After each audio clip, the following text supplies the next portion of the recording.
स्वागत है। आ नज़र मारदे अज दीआं खास खबरां ते। तरनताਰਨ नेड़े पिंड जहांगीर चोरी करन दी नीयत नाल एक व्यक्ति काबू करके हवाला किते गए। दूजे पासे पुलिस चौंकी ने पिंड वासियों के बयानों ते मामला दर्ज कर लिया। बीते रात तरनताਰਨ नेड़े पिंड जहांगीर विखे एक व्यक्ति नशा किते हुए ने धार्मिक स्थान अंदर दाखिल होकर चोरी करन दी नीयत नाल आए थे। धार्मिक स्थान उपर सेवादार रात को अचानक नींद खुलने ते पता लगते ही उसने रोला पाउन ते पिंड वासियों की मदद नाल काबू करके पुलिस हवाले कर दिता। बार बार फिरनी तो शहीदा की जगह बाबे शहीद बजते है। उत्थे एक दारू पी के मुंडा आया अंदर, उन्हें वड़ के अंदर गेट उपर दी टप के ते चोरी करने की कोशिश की है, गोलक तोड़न की। एक उन्हें दारू पीती थी तो जोड़े समेत अंदर गया। तो उत्थे जी सेवादार जनानी उन्हें फिर फोन किया रजिंदर सिंह नूं, जिहदे कोल नंबर सीगा। तो इन्हें फिर बाकी जाने फोन किया तो सारे जने इकट्ठे होकर फिर अंदर ही घेरा गया। दोषी नूं फड़ लिया गया? दोषी फड़ लिया, दो बंदे भज गए। ਉਹਦੇ ਬਾਰੇ ਅਜੇ ਕੋਈ ਪਤਾ ਨਹੀਂ ਕੌਣ ਆ। जिथे मारे गए सलूक ਮਾਮਲਾ ਇਹ ਹੈ ਜੀ, ਉੱਥੇ ਜਦੋਂ ਪਤਾ ਲੱਗਿਆ ਤੇ ਇੱਥੋਂ ਫੋਰਸ ਗਈ ਸੀ। ਉੱਥੋਂ ਉਹਨਾਂ ਨੇ ਗੁਰਦੁਆਰਾ ਕੰਢ ਟੱਪੇ ਤੇ ਇੱਕ ਸੋਭਤ ਜੀ ਜੀਤ ਸਿੰਘ ਨਾਮ ਦਾ ਜਿਹੜਾ ਮੁਲਜ਼ਮ ਆ ਫੜਿਆ ਗਿਆ, ਉਹਨੂੰ ਗ੍ਰਿਫਤਾਰ ਕਰਕੇ ਲੈ ਆਂਦਾ ਵਾ। ਤੇ ਬਾਕੀ ਜੋ ਤਬਦੀਲ ਜਾਰੀ ਹੈ ਪੁਲਿਸ ਕਾਰਵਾਈ ਕਰ ਰਹੀ ਹੈ। गुरु रविदास जी की 696वीं जयंती को समर्पित बटाला विखे शोभा यात्रा श्री गुरु ग्रंथ साहब जी की छत्र छाया हेठ पंज प्यारिਆਂ की अगवाई में कढ़ी गई। इस मौके भारी तादाद में श्रद्धालुओं ने शमूलियत की। गुरु चरणों में नतमस्तक होंदे हुए गुरु का आशीर्वाद भी प्राप्त किया। श्री गुरु रविदास महाराज जी का 646वां जो प्रकाश दिहाड़ा पूरे संसार दे विच बड़ियां खुशियां चावां सदनां नाल मनाया जा रहा है। सतगुरु रविदास महाराज जी दो तरह की गल की है। एक उन्होंने गल है परमात्मा का मेल खाने वाली, दूजी उन्होंने गल है समाजिक परिवर्तन की गल। उन्होंने अपने समाज को कोई संदेशा दिता है, पराधीनता पाप है जान लियो रमीत, रविदास दास पराधीन को कौन करे है प्रीत। रविदास मनुष्य को जगत कर सुख कर दोनों थाई, एक सुख स्वराज में दूजा मरकट गाई। उन्होंने दसिया है कि तुहानू सुख जो दो थां मिलना है, एक मरण तो बाद मड़ियां विच, दूजा राज भाग विच। सतगुरु रविदास महाराज राज भाग की गल भी की नाल, जिहड़ा क्या उन्होंने ऐसा चाहूँ राज में जहाँ मिले सभी को अन्न, छोट बड़े सब सम वसे रविदास रहे प्रसन्न। गुरु रविदास महाराज जी का 646वां जन्मदिन जो कि यूपी दे विच शहर कांसी दे मोहल्ला शीर गोवर्धनपुर विखे पिता संतोख राज के घर माता कलसा के घर होया। जो बचपन तो ही बड़े विद्वान मत की परमात्मा दे विच विश्वास रखते सन। उन्होंने बड़े होके अपने काफ़ी बाणी वगैरह लिखी है। उन्होंने यो जोर दिता कि जड़ा मनुष्य है वो परमात्मा की आराधना करनी चाहिए, उन्होंने भगती सिमरन करना चाहिए। सिमरन करने वाला इंसान ही बेगमपुर दे विच दाखल हो सकता परमात्मा के निजी घर दे विच। कोई ऊच नीच ना होवे, किसी ना भेदभाव ना किया जाए, ना रंग के आधार पर, ना नैतिक आधार पर, ना समाजिक ना आर्थिक के आधार पर ना की जाए। जिस तरह उन्होंने कहा ऐसा चाहूँ राज में जहाँ मिले सभी को अन्न, छोट बड़े सब मिले रविदास रहे प्रसन्न। आज़ादी तो बाद पंजाब विच कई सरकारां आईयां अते कई सरकारां गईयां। जिला पठानकोट की गल करिए तो जिले विचों कई विधायक भी चुने गए हैं जो राज सरकार के मंत्री मंडल का हिस्सा रहे हैं। पर अज तक पठानकोट विच किसी भी सियासी पार्टी के MLA मंत्रियों वालों चुने गए हैं। जिले विच वड्डी इंडस्ट्री लियाउण दे यतन नहीं किए जा रहे हैं। इंडस्ट्री स्थापित करने लई सरकारां ने पठानकोट विच इंडस्ट्री ग्रोथ सेंटर स्थापित पिछले बड़ी देर तो जदोजहद चलती पई है कि पंजाब का जिहड़ा खिता है ये जिहड़ा प्राकृतिक तौर पर 3 हिस्सों च वंडे दा है, मालवा दुआबा माझा। हुण मैनूं नहीं पता कि की कारण रहा कि भी उधर का पोलीटिकली इन्फ्लुएंस पोलीटिकल लीडरशिप इतनी मजबूत सी कि पंजाब का मैक्सीमम जिहड़ा इंडस्ट्रीयल सिस्टम सीगा जां ते वो दुआबे चला गया ਜਾਂ ਮਾਲਵੇ ਵਾਲ चला गया। डिवेलपमेंट मैक्सीमम उधर हुई। इधर इंडस्ट्रीयल ग्रोथ सेंटर बनया तो सीगा पंगोली वाले बने, पर आशा अनुरूप वो डिवेलपमेंट हो नहीं पाई। प्लाट भी होए, बंडोए भी, ਪਰ ਲੋਕਾਂ ਨੇ ਜਿਨ੍ਹਾਂ ਨੇ ਉਹ ਪਲਾਟ ਲਏ, ਜਿਨ੍ਹਾਂ ਨੂੰ ਅਲਾਟ ਹੋਏ, ਉੱਥੇ ਇੰਡਸਟਰੀ ਪਨਪ ਨਹੀਂ ਪਾਈ। ਔਰ ਮੈਂ ਜੋ ਸਮਝਦਾ ਕਿ ਮਾਝੇ ਇਲਾਕੇ ਦੇ ਵਿੱਚ ਕੋਈ ਇੰਡਸਟਰੀ ਜੇ ਪਨਪੀ ਵੀ ਹੈ ਮਾੜੀ ਮੋਟੀ, ਤੇ ਉਹ ਵਿਅਕਤੀ ਵਿਸ਼ੇਸ਼ ਦੇ ਆਪਣੇ ਹੀ ਪ੍ਰਯਾਸਾਂ ਦੇ ਕਾਰਨ ਪਨਪੀ ਹੋ ਗਈ, ਉਹਦੇ ਆਪਣੀ ਰਾਸ ਦੇ ਕਾਰਨ, ਉਹਦੇ ਆਪਣੇ ਰਸੂਖ ਦੇ ਕਾਰਨ। ਉਹਦੇ 'ਚ ਸਰਕਾਰੀ ਯੋਗਦਾਨ, ਸਰਕਾਰੀ ਸਹਾਇਤਾ ਦਾ ਯੋਗਦਾਨ ਨਿਲ ਵਟਾ ਨਿਲ ਹੈ ਮੇਰੇ ਹਿਸਾਬ ਨਾਲ, ਕੋਈ ਪਰਸੈਂਟੇਜ ਉਹਦੀ ਹੈ ਨਹੀਂ ਹੈ। ਜਦ ਕਿ ਇਹ ਸਾਡਾ ਜਿਹੜਾ ਏਰੀਆ ਬਾਰਡਰ ਜ਼ੋਨ ਹੈ, ਬਾਰਡਰ ਏਰੀਆ ਹੈ, ਇੱਥੇ ਡਿਵੈਲਪਮੈਂਟ ਜ਼ਿਆਦਾ ਹੋਣੀ ਚਾਹੀਦੀ ਹੈ। ਇੱਥੇ ਇੰਡਸਟਰੀ ਡਿਵੈਲਪਮੈਂਟ ਹੋਏਗੀ, ਲੋਕਾਂ ਨੂੰ ਰੋਜ਼ਗਾਰ ਮਿਲੇਗਾ, ਲੋਕੀ ਬੇਰੁਜ਼ਗਾਰੀ ਦੇ ਵਿੱਚ ਭਟਕਦੇ ਹੋਏ ਦੂਰ ਦਰਾਜ ਇਲਾਕਿਆਂ 'ਚ ਨਹੀਂ ਜਾਣਗੇ, ਇੱਥੇ ਹੀ ਟਿਕਣਗੇ। ਔਰ ਇਹ ਦੇਖਣ ਨੂੰ ਆ ਰਿਹਾ ਕਿ ਪਿਛਲੇ 4-5-6 ਸਾਲ 'ਚ ਸਾਡਾ ਇਲਾਕਾ ਜਿਹੜਾ ਬਾਹਰ ਵਿਦੇਸ਼ਾਂ 'ਚ ਜਾਣ ਤੋਂ ਬਚੇਦਾ ਸੀਗਾ, ਸਾਡੇ ਇਲਾਕੇ 'ਚ ਖਾਸ ਕਰ ਪਠਾਨਕੋਟ ਸੈਕਟਰ ਜਿਹੜਾ ਜੁੜਦਾ ਇਲਾਕਾ ਹੈ, ਇਹ ਤੇ ਬਹੁਤ ਜ਼ਿਆਦਾ ਨੌਜਵਾਨ ਬੱਚਾ ਬਾਹਰ ਗਿਆ, ਕੈਨੇਡਾ, ਆਸਟ੍ਰੇਲੀਆ, ਅਮਰੀਕਾ ਲੈ ਬਣੇ ਗਿਆ। ਇਹ ਇਹਨਾਂ ਨੂੰ ਰੋਕਣ ਦਾ ਇੱਕ ਤੇ ਇੱਕ ਮਾਤਰ ਹੱਲ ਹੀ ਹੈ ਕਿ ਆਪ ਦੀ ਜਿਹੜੀ ਸਰਕਾਰ ਬਣੀ ਹੈ, ਲੋਕਾਂ ਦਾ ਵਿਸ਼ਵਾਸ ਜਿੱਤਿਆ ਇਸ ਨੇ, ਲੋਕਾਂ ਦੀ ਆਸ ਵੀ ਹੈ ਕਿ ਇੰਡਸਟਰੀਅਲ ਏਰੀਆ ਜਿਹੜਾ ਗਰੋਥ ਸੈਂਟਰ ਹੈ ਇਹਨੂੰ ਜੀਵੰਤ ਕਰੇ, ਇਹਨੂੰ ਜਗਾਏ, ਇੱਥੋਂ ਦੇ ਅੱਛੀ ਇੰਡਸਟਰੀ ਲਿਆਏ ਤਾਂ ਕਿ ਲੋਕਾਂ ਨੂੰ ਰੋਜ਼ਗਾਰ ਮਿਲ ਸਕੇ। ਔਰ ਇੱਕ ਵੱਡੀ ਇੰਡਸਟਰੀ ਚੱਲਦੀ ਹੈ ਤੇ ਉਹਦੇ ਨਾਲ ਸਬਸਿਡਰੀ ਇੰਡਸਟਰੀਜ਼ ਨਾਲ ਛੋਟੀ ਛੋਟੀ ਚੱਲਦੀਆਂ, ਨਾਲ ਲੋਕਾਂ ਦੇ ਕਾਰੋਬਾਰ ਵੀ ਚੱਲਦੇ ਆ, ਰਿਟੇਲਰਾਂ ਦੇ, ਹੋਲਸੇਲਰਾਂ ਦੇ ਕਾਰੋਬਾਰ ਚੱਲਦੇ ਨੇ, ਇੱਕ ਨਾਲ 50 ਚੀਜ਼ਾਂ ਜੁੜਦੀਆਂ। ਇਸ ਕਾਰਨ ਇਸ ਵੱਲ ਧਿਆਨ ਦਿਓ, ਤੇ ਜੇ ਦਿਓਗੇ ਧਿਆਨ ਤੇ ਮਾਝਾ ਹੋਰ ਡਿਵੈਲਪ ਹੋਏਗਾ। ਤੇ ਮੈਨੂੰ ਲੱਗਦਾ ਨਹੀਂ ਕਿ ਵੀ ਸਾਡੀਆਂ ਗੱਲਾਂ ਦੇ ਉੱਪਰ ਗੌਰ ਕੀਤਾ ਜਾਏ। ਕਈ ਵਾਰ ਅੱਗੇ ਵੀ ਰੌਲਾ ਪਾਇਆ ਵਾ, ਜੇ ਸਾਡੀ ਗੱਲ ਦੇ ਉੱਪਰ ਜਾਂ ਗੌਰ ਫਰਮਾਨ ਰਾਜਨੀਤਿਕ ਅਹੁਦੇਦਾਰ, ਤੇ ਨਿਸ਼ਚਿਤ ਤੌਰ ਤੇ ਇਸ ਇਲਾਕੇ ਦੇ ਵਿੱਚ ਉਹਦੀ ਪੈਠ ਵੀ ਬਣੇਗੀ ਤੇ ਲੋਕਾਂ ਨੂੰ ਰੋਜ਼ਗਾਰ ਵੀ ਮਿਲੇਗਾ ਤੇ ਲੋਕੀ ਖੁਸ਼ਹਾਲ ਵੀ ਹੋਣਗੇ।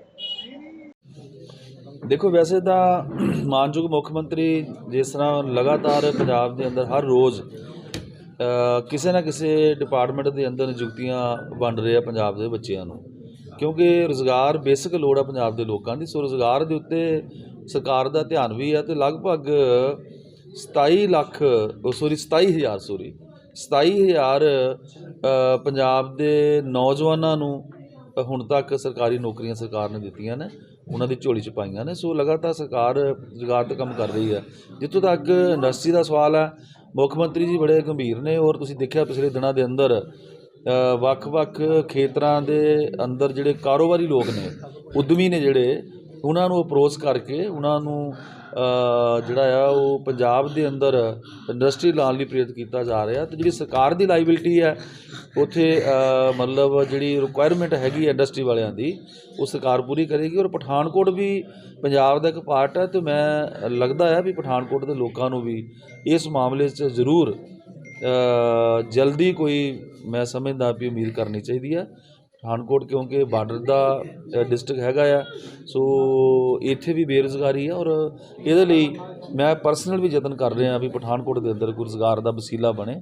ਸੋ ਲਾਜ਼ਮੀ ਤੌਰ ਤੇ ਕਰਾਂਗੇ ਕਿਤਨਾ। ਪਾਵਰਕਾਮ ਐਂਡ ਟਰਾਂਸਕੋ ਠੇਕਾ ਮੁਲਾਜ਼ਮ ਯੂਨੀਅਨ ਬ੍ਰਾਂਚ ਗਿੱਦੜਬਾਹਾ ਅਤੇ ਪੰਜਾਬ ਵਾਟਰ ਸਪਲਾਈ ਅਤੇ sewerage board contract and labour worker union ਵੱਲੋਂ CHB ਕਰਮਚਾਰੀ ਨਾਲ ਡਿਊਟੀ ਦੌਰਾਨ ਵਾਪਰੇ ਦਰਦਨਾਕ ਹਾਦਸੇ ਤੋਂ ਬਾਅਦ ਕਰਮਚਾਰੀ ਦਾ ਇਲਾਜ ਨਾ ਕਰਵਾਏ ਦੇ ਰੋਸ ਵਜੋਂ ਐਕਸੀਅਨ ਦਫ਼ਤਰ ਗਿੱਦੜਬਾਹਾ ਅੱਗੇ ਰੋਸ ਧਰਨਾ ਦਿੱਤਾ ਗਿਆ। ਇਸ ਮੌਕੇ ਹਾਜ਼ਰੀਨ ਵੱਲੋਂ ਪੰਜਾਬ ਸਰਕਾਰ, ਐਕਸੀਅਨ, ਪਾਵਰਕਾਮ ਗਿੱਦੜਬਾਹਾ, SC ਮੁਕਤਸਰ ਸਾਹਿਬ ਅਤੇ ਠੇਕੇਦਾਰੀ ਸਿਸਟਮ ਵਿਰੁੱਧ ਜ਼ੋਰਦਾਰ ਨਾਅਰੇਬਾਜ਼ੀ ਕੀਤੀ ਗਈ। ਇਹਦਾ ਸਰ ਕਾਰਨ ਬਹੁਤ ਵੱਡਾ ਕਾਰਨ ਹੈ।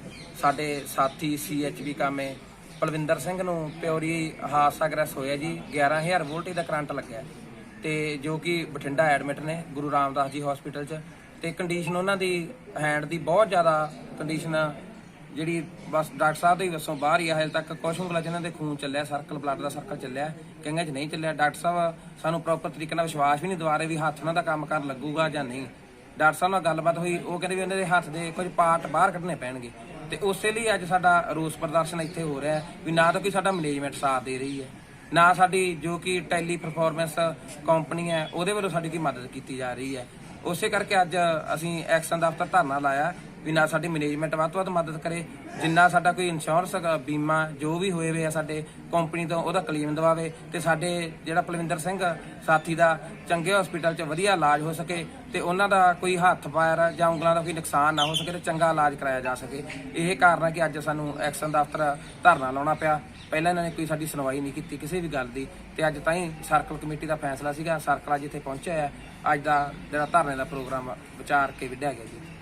ਤਰਦੂਲਗੜ੍ਹ ਨੇੜਿਓਂ ਲੰਘਦੇ ਘੱਗਰ ਵਿੱਚ ਆ ਰਿਹਾ ਹੈ ਦੂਸ਼ਿਤ ਪਾਣੀ ਅਤੇ ਮਰੇ ਹੋਏ ਜੀਵ ਜੰਤੂ ਤੇ ਮੱਛੀਆਂ। ਲੋਕਾਂ ਨੇ ਕੀਤੀ ਘੱਗਰ ਵਿੱਚ ਡਿੱਗਦਾ ਫੈਕਟਰੀਆਂ ਦਾ ਕੈਮੀਕਲ ਵਾਲਾ ਪਾਣੀ ਬੰਦ ਕਰਵਾਉਣ ਦੀ ਮੰਗ। ਦੂਸ਼ਿਤ ਪਾਣੀ ਆ ਰਿਹਾ ਹੈ, ਕਿੰਨੇ ਸਮੇਂ ਤੋਂ ਆ ਰਿਹਾ ਹੈ, ਕੀ ਤੁਹਾਨੂੰ ਇਹਦੀਆਂ ਮੁਸ਼ਕਲਾਂ ਨੇ?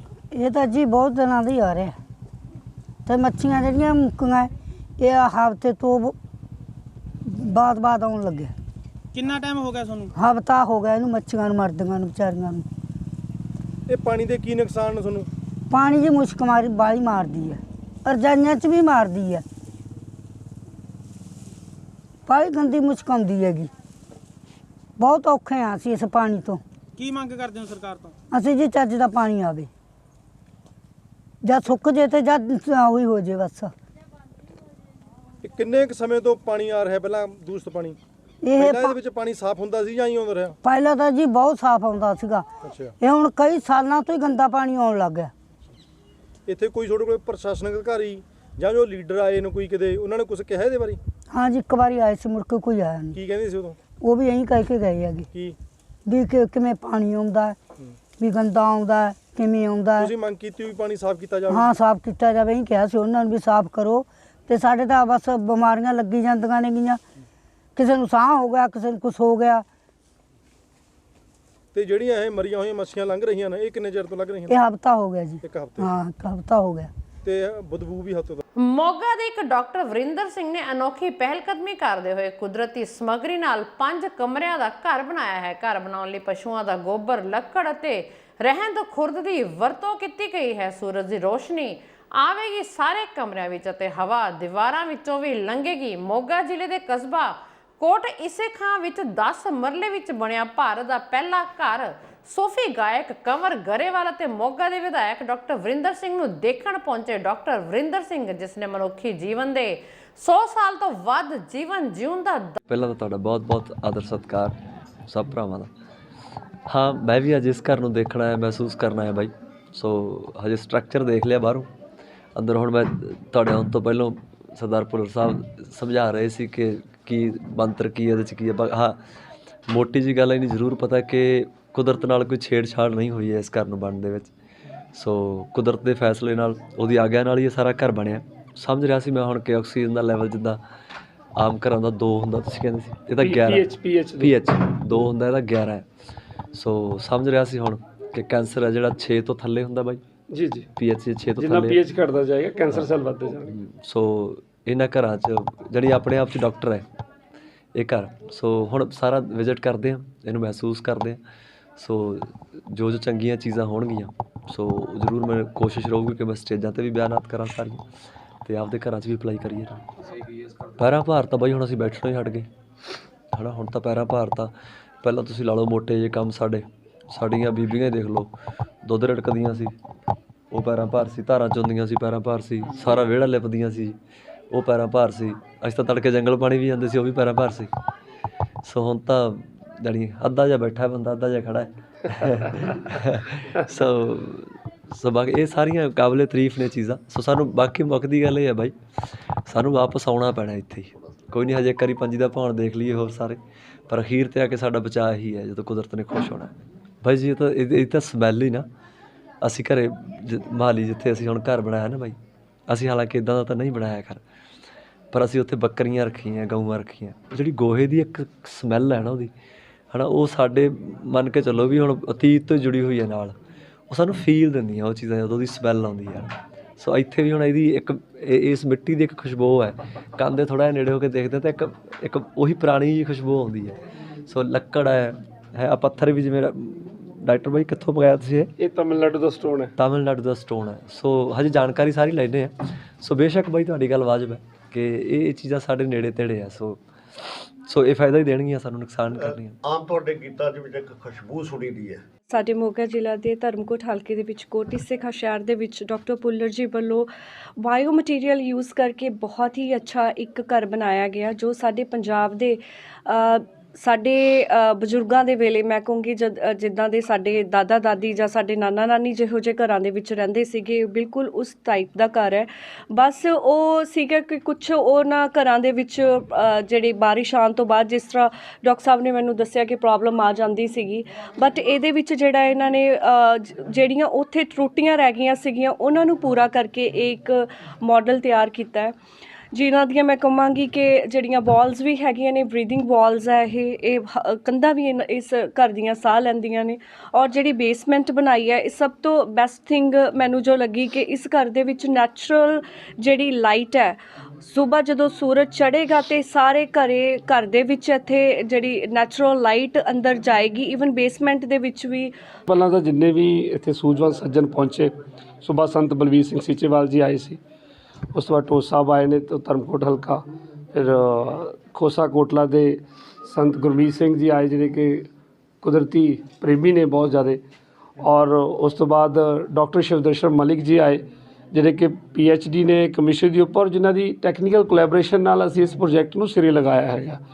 ਔਰ ਉਸ ਤੋਂ ਬਾਅਦ ਬਹੁਤ ਬਹੁਤ ਧੰਨਵਾਦ ਹੈ ਕਨਵਰ ਬਾਈ ਦਾ, ਬੜਾ ਸਪੋਰਟ ਅਤੇ ਬੜਾ ਸਾਥ ਰਹਿੰਦਾ ਇਹਨਾਂ ਦਾ ਹਰ ਜਗ੍ਹਾ 'ਤੇ। ਔਰ ਜਦੋਂ ਇਸ ਤਰ੍ਹਾਂ ਦੇ ਵੱਡੇ ਬਾਈ ਸਿਰ 'ਤੇ ਹੱਥ ਰੱਖ ਦਿੰਦੇ ਨੇ, ਸਪੋਰਟ ਦੇ, ਸਾਡੇ ਕਦਮਾਂ 'ਚ ਰਫਤਾਰ ਆ ਜਾਂਦੀ ਹੈ।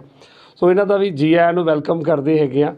ਜਿਹੜਾ ਕਨਸੈਪਟ ਹੈਗਾ ਉਹ ਮੈਂ ਸਿੰਪਲ ਕਰਕੇ ਦੱਸੂਗਾ, ਟੈਕਨੀਕਲ ਨਹੀਂ ਆ, ਤਾਂ ਜੋ ਆਮ ਬੰਦੇ ਨੂੰ ਸਮਝ ਆਵੇ ਇਸ ਘਰ ਦੀ ਵੈਲਿਊ। ਪਹਿਲੀ ਚੀਜ਼ ਹੈ, ਜਿਹੜਾ ਵੀ ਬੰਦਾ ਸੁਬਾਹ ਦਾ ਸਰਕਾਰ ਦੇ ਇਸ ਨਵੇਂ ਉਪਰਾਲੇ ਨਾਲ ਆਮ ਲੋਕਾਂ ਨੂੰ ਰਾਹਤ ਮਿਲ ਰਹੀ ਹੈ। ਰੇਤਾ ਬਜਰੀ ਦੀਆਂ ਕੀਮਤਾਂ ਜੋ 60 ਰੁਪਏ ਪ੍ਰਤੀ ਘਨ ਫੁੱਟ ਤੱਕ ਪਹੁੰਚ ਗਈਆਂ ਹਨ, ਹੁਣ ਘਟਣੀਆਂ ਸ਼ੁਰੂ ਹੋ ਗਈਆਂ ਹਨ। ਰੇਤੇ ਦਾ ਰੇਟ 30 ਰੁਪਏ ਪ੍ਰਤੀ ਘਨ ਫੁੱਟ ਤੋਂ ਵੀ ਘੱਟ ਹੋਣ ਕਾਰਨ ਤੇ ਨਿਰਮਾਣ ਕਾਰਜਾਂ ਦੀ ਲਾਗਤ ਤੋਂ ਪਹਿਲਾਂ ਵੱਧਦੀ ਹੈ, ਹੁਣ ਘਟਣੀ ਸ਼ੁਰੂ ਹੋ ਗਈ ਹੈ। ਸਰਕਾਰ ਦੇ ਯਤਨਾਂ ਸਦਕਾ ਉਸਾਰੀ ਵਿੱਚ ਵਰਤੇ ਜਾਣ ਵਾਲੇ ਰੇਤਾ ਬਜਰੀ ਅਤੇ ਹੋਰ ਰੇਤਾ ਬਜਰੀ ਦੇ ਸਮਾਨ ਦੇ ਰੇਟ ਘਟਣ ਨਾਲ ਆਮ ਲੋਕਾਂ ਨੂੰ ਰਾਹਤ ਮਿਲੀ ਹੈ। ਉਹ ਜੀ ਸਰਕਾਰ ਦੀ ਜਿਹੜੀ ਨਵੀਂ ਪਾਲਿਸੀ ਹੈਗੀ ਹੈ, ਇਸ ਦੇ ਹਿਸਾਬ ਨਾਲ ਰੇਤ ਬਜਰੀ ਦੇ ਰੇਟ ਇਹਨਾਂ ਦੇ ਵਿੱਚ ਕੀ ਘਟੇ ਹੈਗੇ ਆ, ਜਾਂ ਫਿਰ ਅੱਗੇ ਕੀ ਸਟ੍ਰੈਟਜੀ ਹੈਗੀ ਤੁਹਾਡੀ? ਦੇਖੋ ਜੀ, ਪਹਿਲੀ ਜਿਹੜੀ ਇੱਕ 2022 ਦੀ ਸਰਕਾਰ ਨੇ ਮਾਈਨਿੰਗ ਪਾਲਿਸੀ ਬਣਾਈ ਸੀ, ਉਹਦੇ ਕਰਕੇ ਸਾਰੀ ਕ੍ਰੈਸ਼ਰ ਇੰਡਸਟਰੀ ਡਿਸਟਰਬ ਸੀ। ਇਹਦੇ ਨਾਲ ਜੁੜੀ ਦੀਆਂ ਜਿਹੜੀਆਂ 40 ਤਰ੍ਹਾਂ ਦੀਆਂ ਟਰੇਡ ਆ, ਉਹ ਵੀ ਸਾਰੀਆਂ ਡਿਸਟਰਬ ਸੀ। ਜਿਸ ਤਰ੍ਹਾਂ ਕਿ ਕ੍ਰੈਸ਼ਰ ਓਨਰ, ਡਰਾਈਵਰ, ਗੱਡੀਆਂ ਦੇ ਮਾਲਕ, ਪੇਂਟ ਵਾਲੇ, ਹਾਰਡਵੇਅਰ ਵਾਲੇ, ਸੀਮੈਂਟ ਵਾਲੇ, ਸਰੀਏ ਵਾਲੇ, ਬੜੇ ਤਰ੍ਹਾਂ ਦੀਆਂ ਟਰੇਡ ਆ ਜਿਹੜੀਆਂ ਸਾਰੇ ਇਹਦੇ ਨਾਲ ਡਿਸਟਰਬ ਹੋ ਗਏ। ਸਾਰਿਆਂ ਦੇ ਕੰਮ ਦੇ ਵਿੱਚ ਬਹੁਤ ਨੁਕਸਾਨ ਹੋ ਰਿਹਾ ਸੀ। ਪਰ ਹੁਣ ਪਿਛਲੇ 15 ਦਿਨ ਪਹਿਲੇ ਸਰਕਾਰ ਨੇ ਇੱਕ ਨਵੀਂ ਪਾਲਿਸੀ ਬਣਵਾਈ ਹੈ, ਜਿਹੜੀ 3-4 ਦਿਨ ਤੋਂ ਲਾਗੂ ਹੋ ਗਈ ਹੈ। ਉਹਦੇ ਕਰਕੇ ਸਾਨੂੰ ਕੱਚਾ ਮਾਲ ਰੂਟੀਨ 'ਚ ਮਿਲਣਾ ਸ਼ੁਰੂ ਹੋ ਗਿਆ ਅਤੇ ਘੱਟ ਰੇਟ 'ਤੇ ਮਿਲਣਾ ਸ਼ੁਰੂ ਹੋ ਗਿਆ, ਜਿਹਦੇ ਕਰਕੇ ਮਾਰਕੀਟ ਦੇ ਵਿੱਚ ਜਿਹੜੇ ਆ ਰੇਤ ਬਜਰੀ ਦੇ ਰੇਟ ਵੀ ਘਟੇ ਆ। ਪਹਿਲੇ ਜਿਹੜਾ ਰੇਟ ਜਿਹੜਾ ਸੀ ਰੇਤਾ ਦਾ, ਉਹ 40 ਰੁਪਏ ਫੁੱਟ ਜਿਹੜਾ ਪਰ ਕ੍ਰੈਸ਼ਰ 'ਤੇ ਸੀ, ਉਹ ਹੁਣ ਘਟ ਕੇ 30 ਰੁਪਏ ਦੇ ਲਗਭਗ ਹੋ ਗਿਆ ਵਾ। ਜਿਹੜਾ 28 ਰੁਪਏ ਜਿਹੜਾ ਬਜਰੀ ਦਾ ਰੇਟ ਸੀ, ਉਹ ਘਟ ਕੇ 20 ਰੁਪਏ ਹੋ ਗਿਆ ਵਾ। ਜੇ ਕ੍ਰੈਸ਼ਰਾਂ ਨੂੰ ਮਾਲ ਰੂਟੀਨ ਦੇ ਵਿੱਚ ਮਿਲਦਾ ਜਾਂਦਾ ਅਤੇ ਰੈਗੂਲਰ ਇੰਡਸਟਰੀ ਚੱਲਦੀ ਆ, ਅਤੇ ਰੇਟ ਹੋਰ ਵੀ ਘਟ ਸਕਦੇ ਆ। ਅਸੀਂ ਇਹ ਸਰਕਾਰ ਦੀ ਨਵੀਂ ਪਾਲਿਸੀ ਤੋਂ ਬਹੁਤ ਖੁਸ਼ ਹੈਗੇ ਹਾਂ, ਔਰ ਆਮ ਜਨਤਾ ਨੂੰ ਇਹਦੇ ਨਾਲ ਬਹੁਤ ਰਾਹਤ ਮਿਲੀ ਹੈ। ਅਸੀਂ ਇਸ ਕਰਕੇ ਸਰਕਾਰ ਦਾ ਧੰਨਵਾਦ ਕਰਦੇ ਹਾਂ। ਇਸ ਤਰ੍ਹਾਂ ਹੀ ਅੱਗੋਂ ਰੈਗੂਲਰ ਕੰਮ ਚੱਲਦਾ ਰਹੇ। ਸ਼੍ਰੀ ਗੁਰੂ ਰਵਿਦਾਸ ਮਹਾਰਾਜ ਦੇ ਪ੍ਰਕਾਸ਼ ਦਿਹਾੜੇ ਨੂੰ ਸਮਰਪਿਤ ਹਰ ਸਾਲ ਦੀ ਤਰ੍ਹਾਂ ਇਸ ਵਾਰ ਵੀ ਗੁਰਦੁਆਰਾ ਸ਼੍ਰੀ ਫਤਿਹਗੜ੍ਹ ਸਾਹਿਬ ਵਿਖੇ ਭਗਤ ਰਵਿਦਾਸ ਜੀ ਦੇ ਜਨਮ ਦਿਹਾੜੇ ਮੌਕੇ ਸ਼੍ਰੀ ਅਖੰਡ ਪਾਠ ਸਾਹਿਬ ਜੀ ਦੇ ਭੋਗ ਪਾਏ ਗਏ। ਇਸ ਮੌਕੇ ਪੱਤਰਕਾਰਾਂ ਨਾਲ ਗੱਲਬਾਤ ਕਰਦੇ ਗੁਰਦੁਆਰਾ ਸ਼੍ਰੀ ਫਤਿਹਗੜ੍ਹ ਸਾਹਿਬ ਦੇ ਮੈਨੇਜਰ ਭਗਵੰਤ ਸਿੰਘ ਨੇ ਕਿਹਾ ਕਿ ਗੁਰੂ ਰਵਿਦਾਸ ਦੇ ਪ੍ਰਕਾਸ਼ ਦਿਹਾੜੇ ਦੀ ਸੰਗਤਾਂ ਨੂੰ ਵਧਾਈ ਦਿੱਤੀ ਗਈ ਹੈ ਤੇ ਅਪੀਲ ਵੀ ਕੀਤੀ ਗਈ ਕਿ ਸੰਗਤਾਂ ਆਪਣੇ ਗੁਰੂਆਂ ਦੇ ਪ੍ਰਕਾਸ਼ ਦਿਹਾੜੇ ਪੂਰੀ ਸ਼ਰਧਾ ਅਤੇ ਉਤਸ਼ਾਹ ਨਾਲ ਮਨਾਉਣ। ਵਾਹਿਗੁਰੂ ਜੀ ਕਾ ਖਾਲਸਾ, ਵਾਹਿਗੁਰੂ ਜੀ ਕੀ ਫਤਿਹ। ਅੱਜ ਗੁਰਦੁਆਰਾ ਫਤਿਹਗੜ੍ਹ ਸਾਹਿਬ ਦੇ ਪ੍ਰਬੰਧ ਵੱਲੋਂ ਸਮੁੱਚੀਆਂ ਸੰਗਤਾਂ ਨੂੰ ਭਗਤ ਰਵਿਦਾਸ ਜੀ ਦੇ ਜਨਮ ਦਿਹਾੜੇ ਦੀਆਂ ਲੱਖ ਲੱਖ ਵਧਾਈਆਂ ਹੋਣ ਜੀ। ਗੁਰਦੁਆਰਾ ਸਾਹਿਬ ਦੇ ਪ੍ਰਬੰਧ ਵੱਲੋਂ ਇਲਾਕੇ ਦੀਆਂ ਸੰਗਤਾਂ ਦੇ ਸਹਿਯੋਗ ਦੇ ਨਾਲ ਪਰਸੋਂ ਰੋਜ਼ ਤੋਂ ਗੁਰਦੁਆਰਾ ਸਾਹਿਬ ਵਿਖੇ ਸ੍ਰੀ ਅਖੰਡ ਪਾਠ ਸਾਹਿਬ ਆਰੰਭ ਕਰਾਏ ਗਏ ਸਨ, ਜਿਨ੍ਹਾਂ ਦੇ ਸੀ ਕਿ ਹੁਣੇ ਸ੍ਰੀ ਅਖੰਡ ਪਾਠ ਸਾਹਿਬ ਦੇ ਭੋਗ ਪਾ ਕੇ ਗੁਰਦੁਆਰਾ ਸਾਹਿਬ ਵਿਖੇ ਆਇਆ। ਭਗਤ ਰਵਿਦਾਸ ਜੀ ਦੇ ਜਨਮ ਦਿਹਾੜੇ ਨੂੰ ਸਮਰਪਿਤ ਜਿੱਥੇ ਸ੍ਰੀ ਅਖੰਡ ਪਾਠ ਸਾਹਿਬ ਦੇ ਭੋਗ ਪਾਏ ਨੇ, ਉੱਥੇ ਉਹਨਾਂ ਦੇ ਸੰਬੰਧ ਦੇ ਵਿੱਚ ਗੁਰਦੁਆਰਾ ਸਾਹਿਬ ਦੇ ਪ੍ਰਬੰਧ ਵੱਲੋਂ ਗੁਰਬਾਣੀ ਦਾ ਕੀਰਤਨ ਕਰਕੇ ਸੰਗਤਾਂ ਨੂੰ ਨਿਹਾਲ ਕੀਤਾ। ਇਸ ਤਰ੍ਹਾਂ ਲੰਗਰਾਂ ਦੇ ਵਿੱਚ ਉਹਨਾਂ ਦੇ ਜਨਮ ਦਿਹਾੜੇ ਨੂੰ ਸਮਰਪਿਤ ਮਿੱਠੇ ਦੇ ਖਾਸ ਕਰਕੇ ਪ੍ਰਬੰਧ ਕੀਤੇ ਗਏ ਨੇ।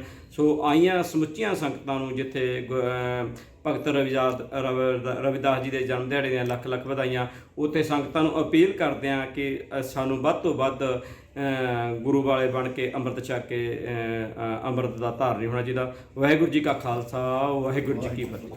ਕਪੂਰਥਲਾ ਦੇ ਕਾਂਗਰਸੀ ਵਿਧਾਇਕ ਰਾਣਾ ਗੁਰਜੀਤ ਸਿੰਘ ਨੇ ਕਿਹਾ ਕਿ ਭਾਵੇਂ ਪੰਜਾਬ ਸਰਕਾਰ ਨੇ ਸਸਤੀ ਰੇਤ ਮੁਹੱਈਆ ਕਰਵਾਉਣ ਦਾ ਵਾਅਦਾ ਕਰਕੇ 5 ਰੁਪਏ 50 ਪੈਸੇ ਪ੍ਰਤੀ ਕਿਊਬਿਕ ਫੁੱਟ ਦੇ ਰੇਟ ਦਾ ਐਲਾਨ ਕੀਤਾ ਹੈ, ਪਰ ਉਹਨਾਂ ਮੁਤਾਬਕ ਰੇਤ ਸਸਤੀ ਨਹੀਂ ਹੈ। ਰੇਤ ਵੱਡੀ ਪੱਧਰ ਤੇ ਉਪਲਬਧ ਹੋਣੀ ਚਾਹੀਦੀ ਹੈ। ਸੰਤ ਵਿੱਚ ਰੇਤ ਦੀ ਕਮੀ ਕਾਰਨ ਪ੍ਰੋਜੈਕਟ ਬੰਦ ਪਏ ਹਨ।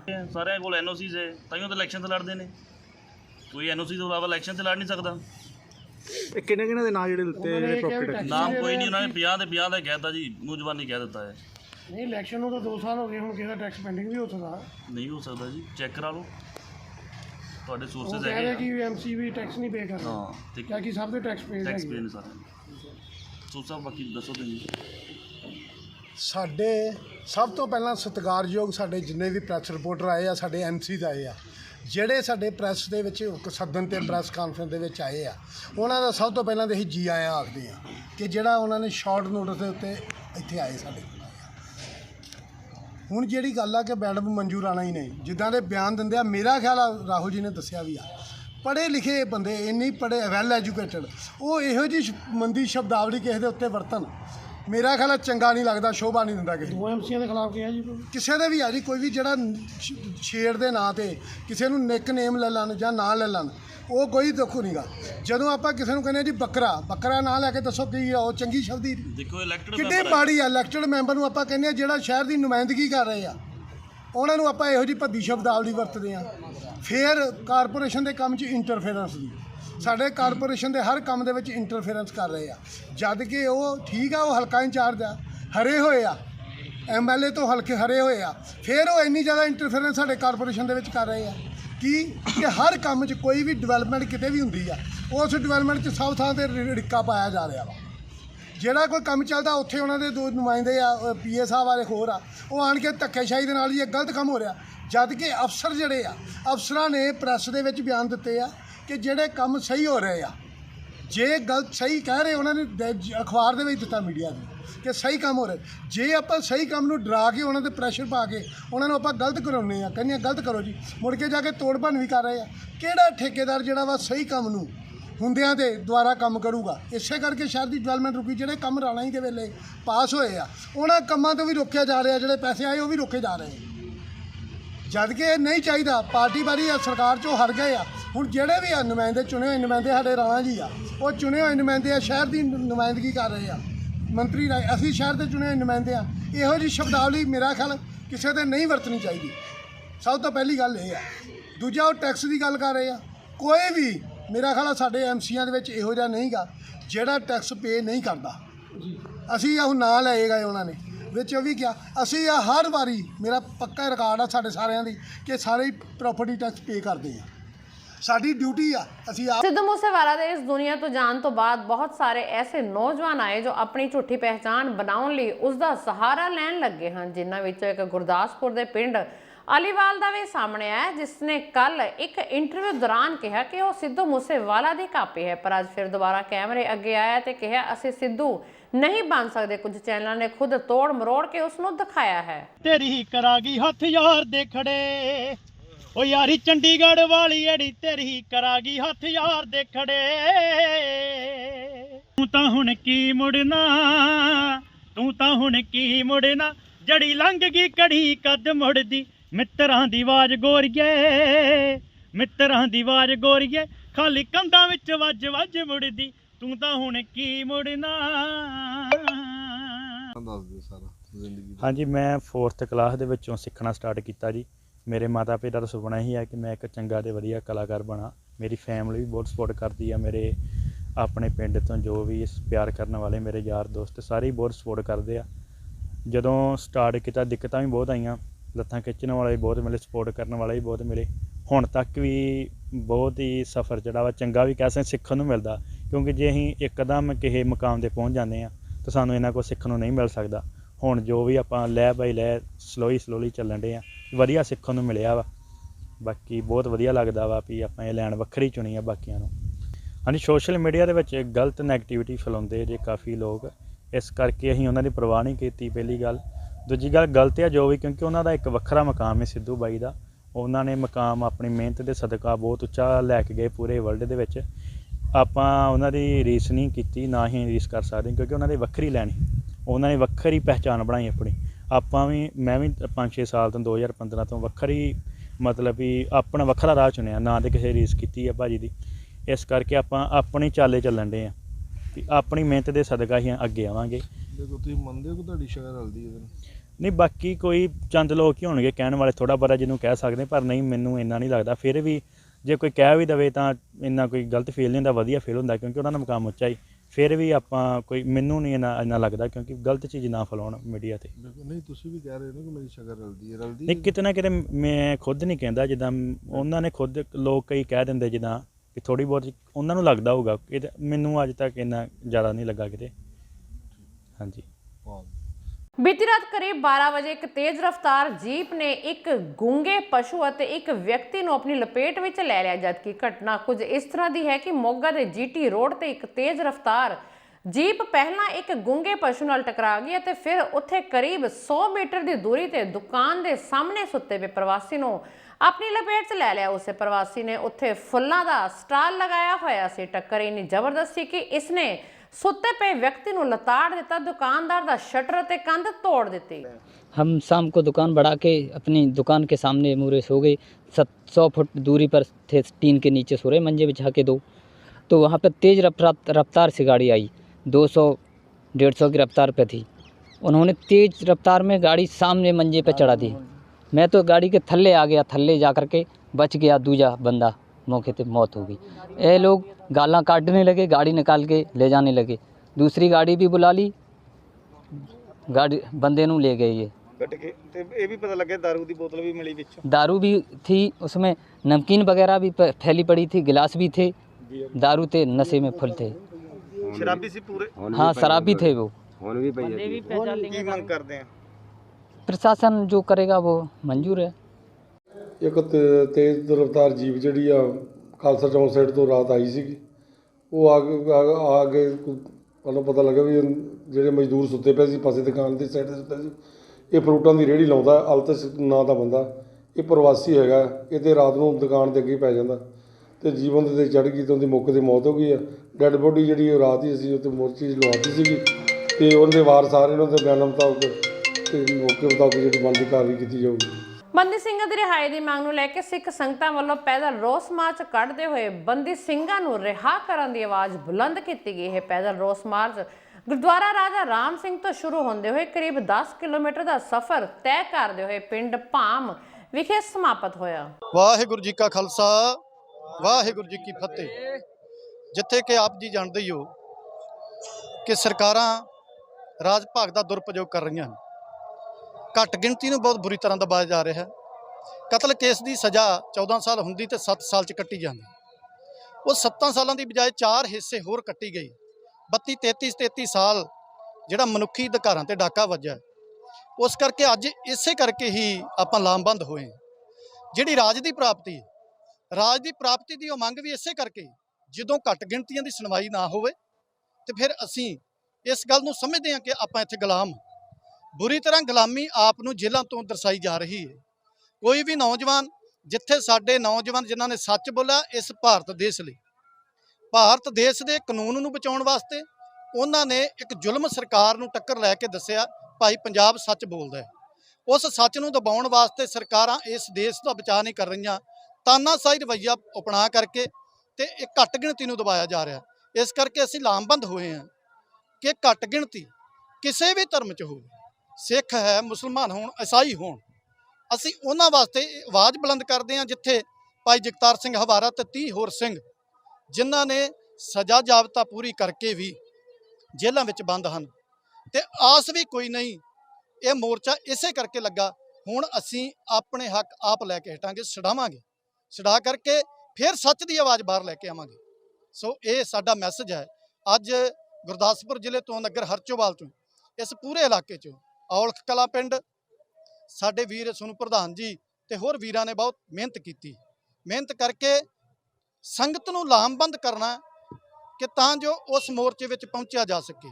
ਉਗਰਾਹੀ ਕਰਕੇ ਜੋ ਵੀ ਮੋਰਚੇ ਦੀ ਵਿੱਚ ਲੋੜ ਹੈ ਉਸ ਨੂੰ ਪਹੁੰਚ ਕਰਕੇ ਉਸ ਮੋਰਚੇ ਨੂੰ ਕਾਮਯਾਬ ਬਣਾਉਣਾ ਹੈ ਹੀ ਕਾਮਯਾਬ ਹੈ। ਪਰ ਸਾਡਾ ਜੋ ਵੀ ਸਹਿਯੋਗ ਬਣੇਗਾ ਉਹ ਅਸੀਂ ਤਨ ਮਨ ਤੇ ਧਨ ਦੇ ਨਾਲ ਨਿਭਾ ਕਰਕੇ ਉੱਥੇ ਪਹੁੰਚਣਾ। ਇਹ ਪਹੁੰਚਣ ਵਾਸਤੇ ਅਸੀਂ ਸਾਰੀ ਸੰਗਤ ਨੂੰ ਲਾਮਬੰਦ ਕਰਨ ਦਾ ਉਪਰਾਲਾ ਕੀਤਾ ਹੈ। ਸੋ ਵਾਹਿਗੁਰੂ ਦੇ ਚਰਨਾਂ ਵਿੱਚ ਅਰਦਾਸ ਹੈ ਕਿ ਘਰ ਘਰ ਚੋਂ ਆਵਾਜ਼ ਆਵੇ, ਬੰਦੀ ਸਿੰਘਾਂ ਦੀ ਰਿਹਾਈ ਹੋਵੇ।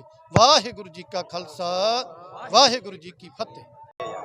ਇਹ ਜੀ ਜੋ ਪੈਦਲ ਮਾਰਚ ਆਪਾਂ ਰੋਸ ਮਾਰਚ ਕਰ ਰਹੇ ਆ, ਇਹ ਬੰਦੀ ਸਿੰਘਾਂ ਦੀ ਰਿਹਾਈ ਵਾਸਤੇ ਜਿਹੜਾ ਮੋਰਚਾ ਲੱਗਾ ਆ ਚੰਡੀਗੜ੍ਹ, ਉਹ ਪਿੰਡ ਪੱਧਰ ਤੱਕ ਗਲੀਆਂ ਮੁਹੱਲਿਆਂ ਤੱਕ ਇਸ ਆਵਾਜ਼ ਨੂੰ ਪਹੁੰਚਾਉਣ ਵਾਸਤੇ ਇਹ ਅਸੀਂ ਆਪਣਾ ਯਤਨ ਸ਼ੁਰੂ ਕੀਤਾ ਆ। ਅੱਜ ਦਾ ਰੋਸ ਮਾਰਚ ਕਰਕੇ ਫਿਰ ਪਿੰਡਾਂ ਦੇ ਵਿੱਚ ਹਰ ਪਿੰਡ ਵਿੱਚ ਜਾ ਕੇ ਸਿੱਖ ਸੰਗਤ ਨੂੰ ਕੇਸਰੀ ਨਿਸ਼ਾਨ ਸਾਹਿਬ ਥੱਲੇ ਇਕੱਠਿਆਂ ਕਰਕੇ ਤੇ ਚੰਡੀਗੜ੍ਹ ਮੋਰਚੇ ਵਾਸਤੇ ਖੜਿਆ ਜਾਊਗਾ। ਇਹ ਬਿਲਕੁਲ ਜੀ ਜਿਹੜੀ ਘੱਟ ਗਿਣਤੀ ਦੇ ਨਾਲ ਇਹ ਵਿਤਕਰਾ ਹੋ ਰਿਹਾ ਹੈ, ਅੱਜ ਤਾਂ ਹੀ ਇਹ ਮੋਰਚੇ ਲੱਗਣੇ ਸ਼ੁਰੂ ਹੋ ਰਹੇ ਆ। ਤੇ ਜੇ ਇਹ ਘੱਟ ਗਿਣਤੀ ਜਿਹੜੀ ਆ ਇਹ ਸਾਡੇ ਦੇਸ਼ ਵਿੱਚ ਸੁਰੱਖਿਅਤ ਨਹੀਂ ਹੈ, ਕਿਉਂਕਿ ਜਿਹੜੀ ਕੌਮ ਨੇ 90% ਕੁਰਬਾਨੀਆਂ ਕੀਤੀਆਂ ਹੁਣ ਇਸ ਦੇਸ਼ ਨੂੰ ਯਾਦ ਕਰਾਉਣ ਵਾਸਤੇ, ਉਹਨਾਂ ਦੇ ਨਾਲ ਐਡਾ ਵੱਡਾ ਵਿਤਕਰਾ, ਜਿਨ੍ਹਾਂ ਨੂੰ ਸਿੰਘਾਂ ਨੂੰ 8 ਸਾਲ ਸਜ਼ਾ ਹੋਈ ਹੋਵੇ, 7 ਸਾਲ ਸਜ਼ਾ ਹੋਈ ਤੇ ਅੱਜ 32 ਸਾਲ ਸਜ਼ਾ ਕੱਟ ਕੇ ਤੇ ਫਿਰ ਵੀ ਰਿਹਾਈ ਦਾ ਕੋਈ ਅਜੇ ਤੱਕ ਉਹਨਾਂ ਨੇ ਕੀਤਾ ਨਾ ਹੋਵੇ, ਅੰਦਰ ਬੈਠੇ ਹੋਣ। ਤੇ ਇੱਕ ਦੂਸਰੇ ਪਾਸੇ ਇਸੇ ਦੇਸ਼ ਵਿੱਚ ਇੱਕ ਬਲਾਤਕਾਰੀ ਸਾਧ ਜਿਹਨੇ ਅਨੇਕਾਂ ਹੀ ਬੀਬੀਆਂ ਨਾਲ ਬਲਾਤਕਾਰ ਕੀਤੇ, ਉਹਨਾਂ ਦੇ ਉੱਥੇ ਬੰਦਿਆਂ ਦੇ ਮਰਡਰ ਕੀਤੇ, ਉਹਨਾਂ ਨੂੰ ਨਪੁੰਸਕ ਬਣਾਇਆ, ਉਸ ਬੰਦੇ ਨੂੰ ਪਿਛਲੇ 10 ਮਹੀਨੇ ਦੇ ਵਿੱਚ 133 ਦਿਨ ਦੀ ਪੈਰੋਲ ਉਹਨੂੰ ਦੇ ਦਿੱਤੀ ਗਈ ਤੇ ਅਜੇ 2 ਮਹੀਨੇ ਇਹ ਸਾਲ ਦੇ ਵਿੱਚ ਰਹਿੰਦੇ ਆ। ਹੋ ਸਕਦਾ ਇਹ ਮੈਨੂੰ ਲੱਗਦਾ ਸਾਲ ਦੇ ਵਿੱਚ 7 ਮਹੀਨੇ ਪੈਰੋਲ ਵਿੱਚ ਹੀ ਲੰਘ ਜਾਣ। ਇਹ ਬਹੁਤ ਵੱਡਾ ਵਿਤਕਰਾ ਆ। ਅਸੀਂ ਸਰਕਾਰ ਨੂੰ ਇਹ ਕਹਿਣਾ ਚਾਹੁੰਦੇ ਆ, ਜਦੋਂ ਸੰਵਿਧਾਨ ਬਣਿਆ ਸੀ ਇੱਕ ਇੰਡੀਅਨ ਵਾਸਤੇ ਬਣਿਆ ਸੀ, ਇੱਕ ਭਾਰਤੀ ਵਾਸਤੇ ਬਣਿਆ ਸੀ, ਨਾ ਕਿ ਉਹ ਜਾਤਾਂ ਦੇ ਆਧਾਰ ਤੇ ਬਣਿਆ ਸੀਗਾ। ਜਿਨ੍ਹਾਂ ਸਿੰਘਾਂ ਨੇ ਆਪਣੀਆਂ ਸਜ਼ਾਵਾਂ ਪੂਰੀਆਂ ਕਰ ਲਈਆਂ ਉਹਨਾਂ ਦੀ ਤੁਰੰਤ ਰਿਹਾਈ ਕੀਤੀ ਜਾਵੇ ਔਰ ਉਹਨਾਂ ਨੂੰ ਇੰਨਾ ਚਿਰ ਬਿਨਾਂ ਕਿਸੇ ਗੱਲ ਕੈਦ ਰੱਖਣ ਤੇ ਸਿੱਖ ਜਗਤ ਕੋਲ ਮਾਫੀ ਮੰਗਣੀ ਚਾਹੀਦੀ ਹੈ। ਇਤਿਹਾਸਕ ਕਸਬਾ ਸ਼੍ਰੀ ਗੋਇੰਦਵਾਲ ਸਾਹਿਬ ਦੇ ਨਜ਼ਦੀਕ ਲੱਗਦੇ ਪਿੰਡ ਧੁੰਦਾ ਤੋਂ ਇੱਕ ਬਹੁਤ ਹੀ ਦੁਖਦਾਈ ਮਾਮਲਾ ਸਾਹਮਣੇ ਆਇਆ ਹੈ, ਜਿਸ ਘਰ ਵਿੱਚ ਦਿਨੋਂ ਧੀ ਦੇ ਵਿਆਹ ਦੀ ਖੁਸ਼ੀ ਦਾ ਜਸ਼ਨ ਮਨਾਏ ਜਾ ਰਹੇ ਸਨ। ਉੱਥੇ ਹੀ ਘਰ ਵਿੱਚ ਰਾਤ ਸਮੇਂ ਸੱਜ ਵਿਆਹੀ ਧੀ ਦੇ ਪਿਓ ਦੀ ਮੌਤ ਦੇ ਕੀਰਨੇ ਸੁਣਾਈ ਦਿੰਦੇ ਹਨ। ਦੱਸ ਦਈਏ ਕਿ ਸਤਨਾਮ ਸਿੰਘ ਨਾਮ ਦਾ ਵਿਅਕਤੀ, ਜਿਸ ਦੀ ਉਮਰ ਲਗਭਗ 55 ਸਾਲ ਹੈ, ਜੋ ਮਿਤੀ 4 ਫਰਵਰੀ ਨੂੰ ਦਿਨੇ ਖੁਸ਼ੀ-ਖੁਸ਼ੀ ਆਪਣੀ ਧੀ ਚਰਨਜੀਤ ਕੌਰ ਦੀ ਡੋਲੀ ਤੋਰਦਾ ਹੈ ਤੇ ਰਾਤ 11 ਵਜੇ ਸਤਨਾਮ ਸਿੰਘ ਨੂੰ ਦਿਲ ਦਾ ਦੌਰਾ ਪੈ ਜਾਂਦਾ ਹੈ ਤੇ ਉਸ ਦੀ ਮੌਤ ਹੋ ਜਾਂਦੀ ਹੈ। ਸਤਨਾਮ ਸਿੰਘ ਸਾਡੇ ਆਪਣੇ ਜਿਹੜੇ ਪਾਰਟੀ ਦੇ ਆਗੂ ਪ੍ਰਗਟ ਸਿੰਘ ਜੀ ਉਹਨਾਂ ਦੇ ਜੀਜਾ ਸੀ। ਅਸੀਂ ਪਾਰਟੀ ਦੇ ਵਿੱਚ ਲਗਾਤਾਰ ਸਾਡੇ ਨਾਲ ਜਥੇਬੰਦੀ ਦੇ ਵਿੱਚ ਜੁੜੇ ਸੀ। ਭਾਰਤੀ ਇਨਕਲਾਬੀ ਮਾਰਕਸਵਾਦੀ ਪਾਰਟੀ ਦੇ ਪਾਰਟੀ ਮੈਂਬਰ ਵੀ ਸੀ। ਕੱਲ੍ਹ ਉਹਨਾਂ ਦੀ ਬੇਟੀ ਦੀ ਮੈਰਿਜ ਸੀ। ਰਾਤ ਜਦੋਂ ਮੈਰਿਜ ਕਰਕੇ ਆਏ ਆ ਤੇ ਸ਼ਾਮ ਨੂੰ ਘਰੇ ਆ ਕੇ ਰਾਤ 11 ਵਜੇ ਜਿਹੜੀ ਡੈਥ ਹੋ ਗਈ ਆ। ਅੱਜ ਲੜਕੀ ਦੇ ਘਰੇ ਲੜਕੇ ਵਾਲਿਆਂ ਵੱਲੋਂ ਜਿਹੜੀ ਪਾਰਟੀ ਆਪਣੇ ਖੁਸ਼ਹਾਲੀ ਕਰ ਰਹੇ ਸੀ ਤੇ ਅੱਜ ਜਿਹੜੀ ਅਚਾਨਕ ਜਿਹੜੀ ਮੌਤ ਹੋ ਗਈ ਹੈ। ਇਹ ਸਾਡੇ ਵੱਡੇ ਭਾਈ ਦਾ ਲੜਕਾ ਭਤੀਜਾ ਲੱਗਦਾ ਹੈ ਸਾਡਾ। ਕੀ ਗੱਲ ਬਣੀ ਹੈ? ਕੱਲ ਇਹਨਾਂ ਦੇ ਕੀ ਬਣਨੇ ਜੀ, ਟੈਨਸ਼ਨ 'ਚ ਥੋੜਾ ਰਹਿੰਦਾ ਹੈ। ਨਸ਼ਿਆਂ ਦਾ ਅੱਜ ਕੱਲ੍ਹ ਜਿਹੜਾ ਹੀ ਹੈ ਚੱਲਣ ਡਿਆ, ਤੁਹਾਨੂੰ ਪਤਾ ਹੀ ਹੈ। ਲੜਕੀ ਦਾ ਵਿਆਹ ਕੀਤਾ, ਟੈਨਸ਼ਨ ਜ਼ਿਆਦਾ ਰਹਿੰਦੇ ਸੀ। ਲੜਕੇ ਆਖੇ ਨਹੀਂ ਲੱਗਦੇ, ਨਸ਼ਿਆਂ ਦੇ ਵਿੱਚ ਰੁੱਝੇ।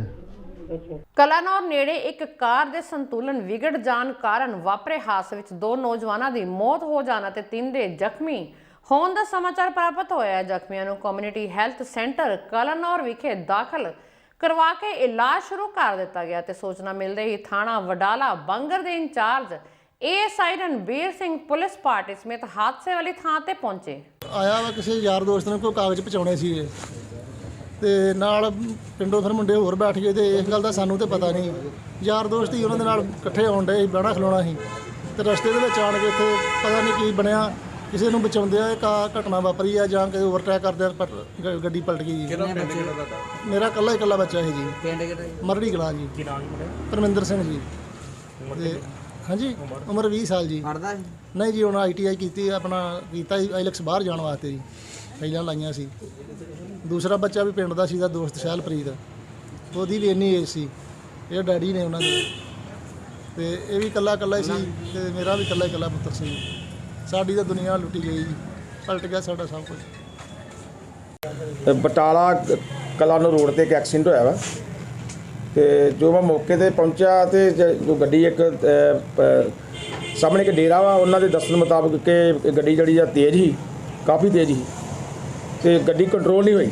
ਕਿਸੇ ਨੂੰ ਕ੍ਰਾਸ ਕਰਦਿਆਂ ਜਿਹੜੀ ਗੱਡੀ ਉਹਨਾਂ ਕੋਲ ਕੰਟਰੋਲ ਨਹੀਂ, ਕੁਝ ਪਲਟੀਆਂ ਖਾਂਦੀ ਹੋਈ ਇੱਕ ਦਰਖਤ ਨਾਲ ਟਕਰਾ ਕੇ ਤੇ ਮਤਲਬ ਇੱਕ ਪੈਲੀ ਦੇ ਵਿੱਚ ਵੜ ਗਈ ਗੱਡੀ। ਕਿੰਨੇ ਜਣੇ ਸੀ ਗੱਡੀ? ਉਹਦੇ ਵਿੱਚ ਜਦੋਂ ਪਤਾ ਕੀਤਾ ਗਿਆ ਤਾਂ 5 ਬੰਦੇ ਸੀ ਤੇ 5 ਹੀ ਵਿਅਕਤੀ ਜਿਹੜੇ ਅੰਮ੍ਰਿਤਸਰ ਇਲਾਕੇ ਦੇ ਸੀ।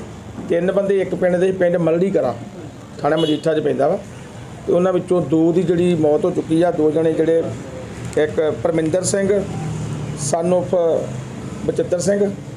ਸੂਬੇ 'ਚ ਰੋਜ਼ਾਨਾ ਸ਼ਾਤਿਰ ਠੱਗਾਂ ਵੱਲੋਂ ਮਾਸੂਮ ਲੋਕਾਂ ਨਾਲ ਠੱਗੀਆਂ ਮਾਰਨ ਦੇ ਨਵੇਂ-ਨਵੇਂ ਤਰੀਕੇ ਸਾਹਮਣੇ ਆਉਂਦੇ ਹਨ। ਇਸੇ ਤਰ੍ਹਾਂ ਦੇ ਇੱਕ ਨਟਵਰ ਲਾਲ ਤੋਂ ਪੀੜਿਤ ਸਥਾਨਕ ਵਾਰਡ ਨੰਬਰ 15 ਦੀ ਗਲੀ ਨੰਬਰ 4 ਦੇ ਵਸਨੀਕ ਚੜਤ ਸਿੰਘ ਮਾਨ ਨੇ ਦੱਸਿਆ ਕਿ ਉਹ ਟਰੈਕਟਰ ਚਲਾ ਕੇ ਆਪਣੇ ਪਰਿਵਾਰ ਦਾ ਪਾਲਣ ਪੋਸ਼ਣ ਕਰਦਾ ਹੈ। ਜਦੋਂ ਉਹ ਇਨਕਮ ਟੈਕਸ ਰਿਟਰਨ ਬਣਵਾਉਣ ਲਈ ਇੱਕ ਸਾਈਬਰ ਕੈਫੇ ਵਿੱਚ ਪਹੁੰਚਿਆ ਤੇ ਇਨਕਮ ਟੈਕਸ ਰਿਟਰਨ ਭਰਨ ਦੀ ਪ੍ਰਕਿਰਿਆ ਸ਼ੁਰੂ ਕੀਤੀ ਤਾਂ ਸਾਈਬਰ ਕੈਫੇ ਦੇ ਸੰਚਾਲਕ ਨੇ ਦੱਸਿਆ ਕਿ ਤੁਹਾਡੇ ਪੈਨ ਕਾਰਡ ਨਾਲ GST ਖਾਤਾ ਲਿੰਕ ਕੀਤਾ ਹੋਇਆ ਹੈ, ਜਿਸ 'ਚ ਕਈ ਕੰਪਨੀਆਂ ਰਾਹੀਂ ਕਥਿਤ ਤੌਰ ਤੇ ਕਰੀਬ 12 ਕਰੋੜ ਦਾ ਲੈਣ ਦੇਣ ਹੋਇਆ ਹੈ। ਚੜਤ ਸਿੰਘ ਨੇ ਦੱਸਿਆ ਕਿ ਇਹ ਗੱਲ ਤੋਂ ਪੂਰੀ ਤਰ੍ਹਾਂ ਸਦਮੇ ਵਿੱਚ ਆਉਣ ਉਪਰੰਤ ਕੁਝ ਸਮੇਂ ਬਾਅਦ ਸੰਭਲਿਆ ਤੇ ਉਸ ਨੂੰ ਪਤਾ ਲੱਗਾ ਕਿ ਇਸ ਗੱਲ ਦੀ ਸੰਭਾਵਨਾ ਹੈ ਕਿ ਉਸ ਦਾ ਪੈਨ ਕਾਰਡ ਨੰਬਰ ਚੋਰੀ ਕਰਕੇ ਕੁਝ ਅਣਪਛਾਤੇ ਵਿਅਕਤੀਆਂ ਨੇ ਆਪਣੇ ਫਰਜ਼ੀ ਕੰਪਨੀ ਬਣਾ ਕੇ ਕਰੀਬ 12 ਕਰੋੜ ਰੁਪਏ ਦਾ ਲੈਣ ਦੇਣ ਕੀਤਾ ਹੋਵੇ। ਮੈਂ ਚੜਤ ਸਿੰਘ ਜੀ ਗੋਨਿਆਂ ਰੋਡ ਦਾ ਰਹਿਣ ਵਾਲਾ, ਵਾਰਡ ਨੰਬਰ 15। ਮੈਂ ਬੈਂਕ ਦਾ ਲੋਨ ਲੈਣ ਵਾਸਤੇ ਰਿਟਰਨ ਬਣਾਉਣ ਗਿਆ ਸੀ ਸਾਈਬਰ ਤੇ। ਉਹ ਸਾਈਬਰ ਵਾਲੇ ਨੇ ਦੱਸਿਆ ਕਿ ਤੁਹਾਡੇ ਪੈਨ ਕਾਰਡ ਤੇ GST ਚੜੀ ਹੋਈ ਹੈ ਪਹਿਲਾਂ ਹੀ, ਔਰ 12 ਕਰੋੜ ਦਾ ਲੈਣ ਦੇਣ ਕੀਤਾ ਹੋਇਆ ਇਸ ਵਿੱਚ, ਤੇ ਤੁਸੀਂ ਇਹ ਰਿਟਰਨਾਂ ਕੀ ਬਣਾ ਕੇ ਕਰਨੀਆਂ, ਤੁਹਾਡੇ ਤੇ ਤਾਂ ਪਹਿਲਾਂ ਹੀ GST ਚੜੀ ਹੋਈ ਹੈ। ਤੋ ਇਹਦੀ ਕਿਤੇ ਸ਼ਿਕਾਇਤ ਕੀਤੀ ਹੈ ਜੀ ਤੁਸੀਂ? ਇਹਦੀ ਸ਼ਿਕਾਇਤ ਕੀਤੀ ਹੈ ਜੀ ਮੈਂ।